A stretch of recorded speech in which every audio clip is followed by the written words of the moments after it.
Hi friends, మీకు ఈ video నచ్చితే లైక్ చేయండి, సబ్స్క్రైబ్ చేయండి. అమావాస్య గడియలు మొదలు కావడంతో ఆరుని పైకి తీసుకువెళ్ళటానికి యముడు, గుప్త గారు ఇద్దరు కూడా రెడీ అయిపోయి యముడు యమపాశాన్ని పట్టుకొని ఇంట్లో వచ్చి ఆరు ఎక్కడ దాక్కుందా అని మొత్తం ఇల్లంతా కూడా వెతుకుతూ ఉంటాడు. దేవుడు గదిలో అక్కడ ఇక్కడ అన్ని గదులు కూడా గుప్తా గారు దగ్గరుండి వెతుకుతూ ఉంటారు. ప్రభు, ఆ బాలిక ఇక్కడ కూడా లేదు.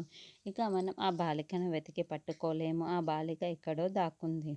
కాబట్టి మనం ఏమీ చేయలేము. వెళ్దాం పదండి ప్రభు అని గుప్తా గారు చెబుతూ ఉంటాడు. గుప్తా అటు చూడుము అని దాక్కున్న ఆరోని యముడు చూపిస్తూ ఉంటాడు. బాగే అమర్ నిద్రపోతూ ఉంటే వాళ్ళ మధ్యలో ఆరు కూర్చొని దాక్కొని ఉన్నట్లు మనకి చూపిస్తూ ఉంటారు. అదిగో గుప్తా అక్కడే ఉంది అని యముడు చూపిస్తూ ఉండటంతో బాలిక, నువ్వు ఇక తప్పించుకొని దాక్కోలేవు.